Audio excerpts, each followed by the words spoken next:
कि हमारी सरकार रांची हेडक्वार्टर से नहीं, गांव से चलने वाली सरकार है, तो हर गांव की आवाज हमारे कानों तक आती है। जब गांव देहात में बिजली नहीं, सड़क नहीं, चापाकल नहीं, उसके बावजूद इतना मजबूत लोग हुआ करते थे।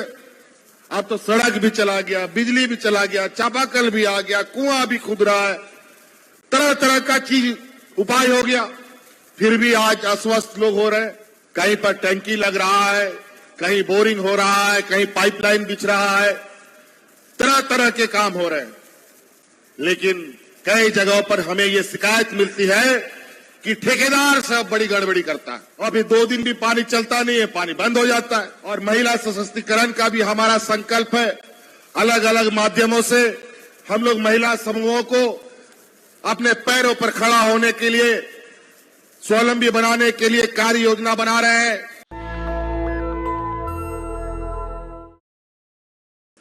आज बहुत सारे सरकार की योजनाएं आप लोगों के माध्यम से ही गांव गांव तक पहुंचता है, घर घर तक पहुंचता है।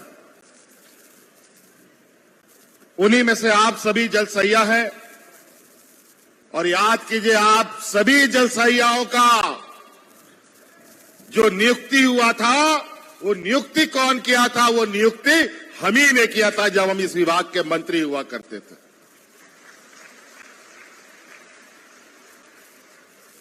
इस विभाग के जब हम मंत्री थे, उस समय नगर विकास विभाग के माध्यम से बहुत सारी महिलाएं जुड़ी। फिर राजनीतिक आंधी तूफान चला, हम लोग सत्ता से बाहर हो गए। पता नहीं 5-6 वर्षों में आप लोगों के साथ डबल इंजन की सरकार, व्यापारियों की सरकारों ने क्या आपको मदद दिया, नहीं दिया, ये हमको नहीं पता। लेकिन हम ये बात जरूर जानते हैं कि ये सरकार एक संवेदनशील सरकार है। ये सरकार विशुद्ध रूप से हमारे इस राज्य के, झारखंड के मूलवासी आदिवासियों की सरकार है। हमने हमेशा ये कहा कि हमारी सरकार रांची हेडक्वार्टर से नहीं, गांव से चलने वाली सरकार है, तो हर गांव की आवाज हमारे कानों तक आती है। और आज विभाग के द्वारा आपकी फरियाद को पूरा करने का ये दिन चुना गया है। बहुत सारी अपेक्षाएं आप लोगों की थी। निश्चित रूप से कई अपेक्षाओं को आज पूरा करने में सरकार सफल हुई है। और आज आपको फिर से एक ताकतवर फौज, ताकतवर विभाग का कड़ी बनाने के प्रयास में फिर से आपको हम लोग खड़ा करने का हमारा ये उद्देश्य है। क्योंकि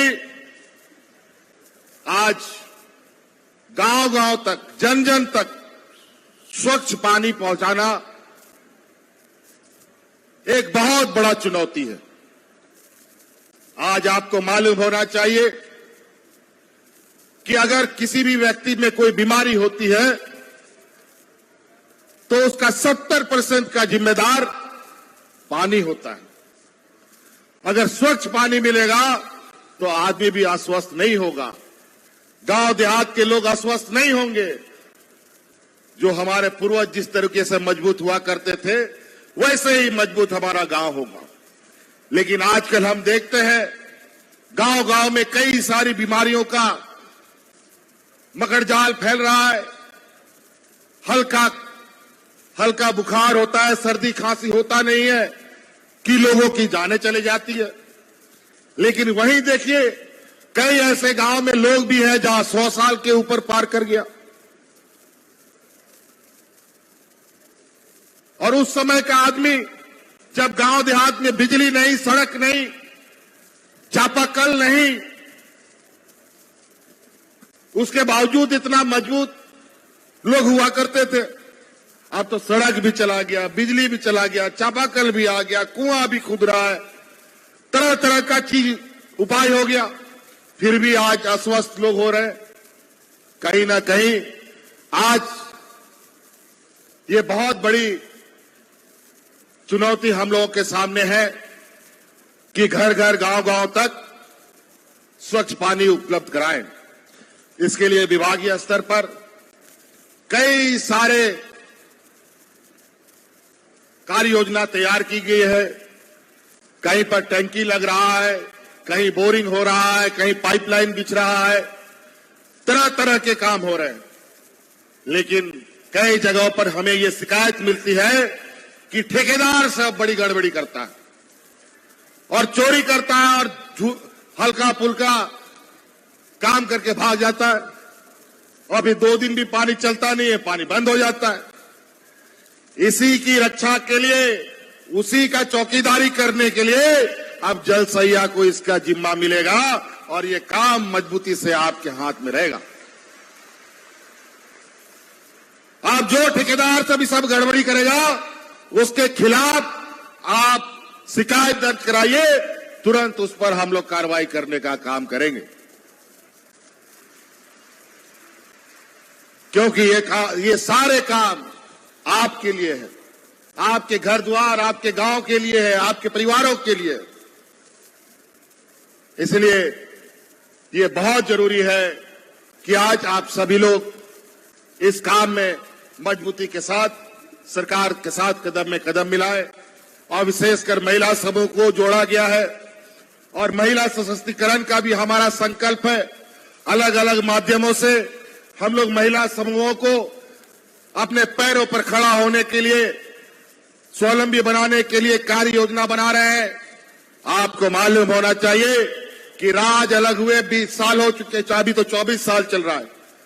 ये 19 साल डबल इंजन की सरकार, बीजेपी की सरकार, ये लोग पूरे 19-20 सालों में महिला समूह के बीच में मात्र 600-700 करोड़ रुपए बांटा था स्वरोजगार के लिए। लेकिन मैं आपको बताना चाहूंगा कि विगत 4 सालों के अंदर पूरे राज्य में हमारी जो महिला समूह है, जो सेल्फ हेल्प ग्रुप चलाती है, उन महिलाओं के बीच में इन 4 साल के अंदर 12,000 करोड़ रुपया हमने वितरण किया है। और आज पता चल रहा है कि कोई राशन दुकान खोल रहा है, कोई सीमेंट का दुकान खोल रहा है, बहुत तरह तरह के काम में लगे।